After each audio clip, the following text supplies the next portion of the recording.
Assalamualaikum students, my name is Muhammad Farhan and I am here to teach you physics class 10th।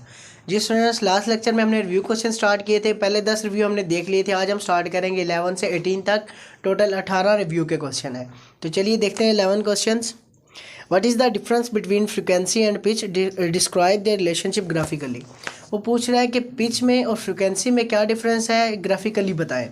ठीक है, तो pitch basically हमने देखा था, ये कैरेक्टरिस्टिक्स ऑफ साउंड है। पेज नंबर 23 पे इसकी डेफिनेशन दी है, by which we can distinguish between shrill और ग्रेव साउंड।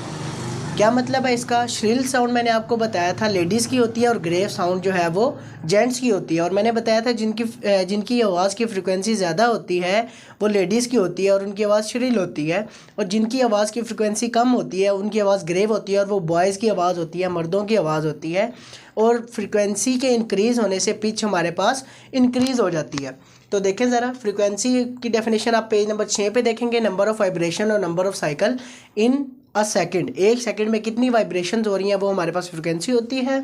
और पिच हमारे पास श्रिल और ग्रेव साउंड में बताता है कि अगर पिच कम है तो श्रिल आवाज़ होगी, पिच ज़्यादा है तो ग्रेव आवाज़ होगी। और दोनों का डायरेक्ट प्रोपोर्शनल है, मतलब कि एक चीज़ बढ़ेगी तो दूसरी भी बढ़ेगी। अब frequency is directly proportional to pitch, it means कि फ्रिक्वेंसी बढ़ेगी पिच भी बढ़ेगी, और ये लेडीज़ की आवाज़ होती है। If you increase the pitch of sound frequency also increases. तो ये इसका आंसर था। नेक्स्ट है 11.12, describe the effect of change in amplitude on loudness and effect the change of frequency on pitch. Frequency on pitch का तो अब यहाँ से लेकर यहाँ तक इस क्वेश्चन में पहले आंसर लिख देंगे कि फ्रिक्वेंसी चेंज करने से पिच भी हमारे पास चेंज होती है, मतलब फ्रिक्वेंसी इंक्रीज़ करेंगे पिच भी इंक्रीज़ होगी, फ्रिक्वेंसी डिक्रीज़ करेंगे पिच भी डिक्रीज़ होगी, क्योंकि दोनों डायरेक्टली प्रोपोर्शनल है। उसके बाद वो सेकेंडली पूछ रहा है कि एम्पलीट्यूड का लाउडनेस पे क्या इफेक्ट होता है। तो हमने देखा था जब हम ये कैरेक्टरिस्टिक्स पढ़ रहे थे, तो लाउडनेस में हमारे पास 3 चीज़ों पर डिपेंड करता है, एक एम्पलीट्यूड पे, एक डिस्टेंस पे और एक एरिया पे। अब जितना एम्पलीट्यूड किसी बॉडी का बड़ा होगा उसमें से उतनी ही ज़्यादा हमारे पास लाउडनेस प्रोड्यूस होगी। अब जिस तरह ढोल है उसका एम्पलीट्यूड ज़्यादा होता है तो हमारे पास उसकी आवाज़ ऊंची होती है, उसके मुकाबले में छोटी ढोलक है उसका एम्पलीट्यूड कम होता है और उसकी आवाज़ भी, उसकी लाउडनेस भी क्या होती है, कम होती है। तो हमारे पास लाउडनेस और एम्पलीट्यूड डायरेक्टली प्रोपोर्शनल है। अगर हमारे पास एम्पलीट्यूड ज़्यादा होगा तो लाउडनेस भी ज़्यादा होगा। ये इसका आंसर आपके सामने लिखा हुआ है। नेक्स्ट हमारे पास 11.13 है, if the pitch of sound is increases. अगर पिच इंक्रीज किया तो क्या डिफरेंस आएगा? फ्रिक्वेंसी पे ए पार्ट, बी पार्ट है वेवलेंथ पे, सी पार्ट है वेलोसिटी पे, डी पार्ट है एम्पलीट्यूड पे। तो सबसे पहले हम देखते हैं ए पार्ट है कि हमारे पास अगर पिच हाई हो रही है तो फ्रिक्वेंसी भी हाई होगी, क्योंकि दोनों डायरेक्टली प्रोपोर्शनल है। इसको हमने क्वेश्चन नंबर 11 में भी देखा है। सेकंड हमारे पास है कि वेवलेंथ पे क्या फ़र्क पड़ेगा। अब हमारे पास अगर पिच हाई हो रही है तो फ्रिक्वेंसी भी हाई होगी, इट मीन्स कि फ्रिक्वेंसी हाई है तो वेवलेंथ कम हो जाएगी, क्योंकि दोनों inversely proportional to each other है इस रिलेशन में। Wavelength is equal to velocity over frequency, V is equal to F lambda पड़ा था, लैम्डा यहाँ से वी ओवर एफ आ जाएगा।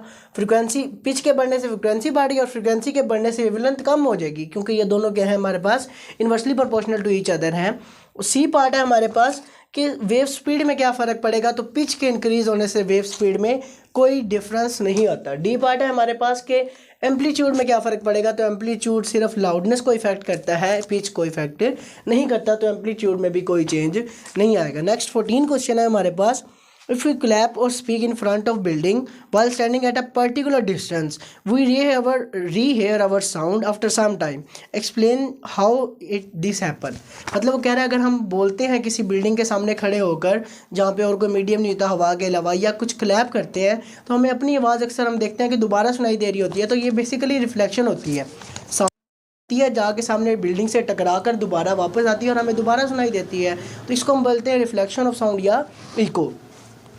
Due to reflection of sound, we rehear our sound after some time. This phenomena is called echo or reflection of sound। ठीक है, तो ये इसकी रीज़न है। इसको हमने डिटेल में भी देखा था, आप टॉपिक से जाके इसको सर्च आउट कर सकते हैं। नेक्स्ट हमारे पास 11.15 है, what is the audible frequency range for human ear, does this range vary with the age of people. Yes, जो नॉर्मल ह्यूमन ईयर है उसकी जो फ्रिक्वेंसी रेंज है 20 हर्ट्ज से 20,000 हर्ट्ज तक होती है, लेकिन जो ओल्ड पीपल हैं उनकी फ्रिक्वेंसी रेंज जो है वो 15,000 हर्ट्ज होती है, क्योंकि हमारे पास फ्रिक्वेंसी हाई होने से आवाज़ क्या हो जाती है, बारीक हो जाती है, पतली हो जाती है। जिस तरह मैंने आपको बताया था, फ्रिक्वेंसी के हाई होने से पिच हाई होती है, और जिनकी पिच हाई है उनकी आवाज़ बारीक होती है, जिस तरह लड़कियों की या बच्चों की आवाज़ होती है।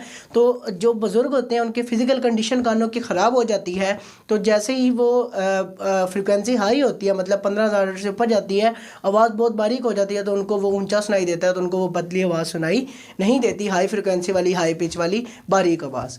सो डेट्स वाई हम कह देंगे कि 20 हर्ट्ज से 20,000 हर्ट्ज तक Audible frequency range normal human के लिए है, जबकि ओल्ड पीपल के लिए क्या है 15,000 हर्ट्ज है। नेक्स्ट हमारे पास 11.16 है, एक्सप्लेन नॉइस इज नॉइजेंस। नॉइजेंस मीन्स के हमारे पास नॉइस कोई पोल्यूशन क्रिएट करती है या हमारे लिए वो इशू है। यस, नॉइस एक पोल्यूशन है जो इन्वायरमेंट को पोल्यूट करती है। बिग सिटी, बड़े शहरों में अगर आप देखें तो वहाँ पे बहुत ज़्यादा ट्रैफिक होती है, इंडस्ट्रीज़ वगैरह होती हैं, तो वहाँ पे हमारे पास नॉइस पोल्यूशन बहुत ज़्यादा होती है। तो इसलिए हम कह सकते हैं noise is a nuisance as it create pollution in the environment in big cities and जहाँ पे हमारे पास इंडस्ट्रीज़ वगैरह बहुत ज़्यादा होती है वहाँ पे नॉइस पोल्यूशन होती है, इसी को हम नॉइजेंस भी कहते हैं। नेक्स्ट है हमारे पास 17 question, describe the importance of acoustic protection. हमने देखा था अकॉस्टिक एक ऐसा मेथड होता है जो अनडिज़ायरेबल साउंड को, जो नॉइस को ऑब्जॉर्व करता है। आप अगर किसी एम्प्टी रूम में बोल रहे होते हैं तो आपको अपनी आवाज़ दोबारा सुनाई दे रही होती है, इनऑडिबल हो रही होती है। लेकिन अगर आप किसी ऐसे रूम में है जहाँ पे पर्दे भी लगे हुए हैं, फोम वगैरह पड़ा हुआ है, कुछ फर्निश्ड रूम है, फर्नीचर वगैरह पड़ा हुआ है, तो आपको दोबारा अपनी आवाज़ सुनाई नहीं देती, क्योंकि वहाँ पे जो पर्दे वगैरह लगे हुए हैं, सॉफ्ट मटेरियल है, फोम है, वो आवाज़ को क्या कर रहे हैं, अब्जॉर्ब कर रहे हैं। तो इस तरह से हम जो है पोल्यूशन, नॉइस पोल्यूशन से बच सकते हैं, ज़्यादा ऊंची आवाज़ से बच सकते हैं। तो इसका आंसर है हमारे पास acoustic is a method to absorb undesirable sound. Undesirable sound को क्या कर लेता है, अब्जॉर्व कर लेता है by using soft materials like curtains, पर्दे वगैरह हो गए एंड फोम वगैरह। ये सॉफ्ट मटेरियल्स क्या करते हैं, आवाज़ को अब्जॉर्ब कर लेते हैं। नेक्स्ट हमारे पास क्वेश्चन नंबर 18 है, लास्ट क्वेश्चन है, uses of ultrasound in medicine. हमने देखा था मेडिसन में अल्ट्रासोनिक वेव डिफरेंट 7-8 हमने इसके पॉइंट देखे थे। तो मेडिसन में अल्ट्रासाउंड किस तरह से यूज़ होता है कि डिफरेंट एलिमेंट्स को, डिफरेंट डिजीज़ को क्या करता है, डायग्नोज करता है, उनको ट्रीट करने के लिए हम क्या करते हैं, यूज़ करते हैं। जैसा कि हमने एक ही एग्जांपल लिया है कि हमारे पास अक्सर खून के लोथड़े बन जाते हैं वेन्स के अंदर, ब्लड क्लॉटिंग हो जाती है, तो हम वहाँ पे अल्ट्रासोनिक वेव जो कि हाई इंटेंसिटी वेव होती हैं उनको फेंक कर हम ब्लड क्लॉट्स को क्या कर सकते हैं, मेल्ट कर सकते हैं, वहाँ से ख़त्म कर सकते हैं, खून को अपने बहाव में ला सकते हैं। और अगर ये ना किया जाए तो पेशेंट की डेथ भी हो जाती है। तो ये हमारे पास काफ़ी यूज़फुल है। तो student, that's all from my side. अगर आपको इस टॉपिक में कहीं पे भी इशू है आप मुझसे कमेंट बॉक्स में पूछ सकते हैं। Thank you so much.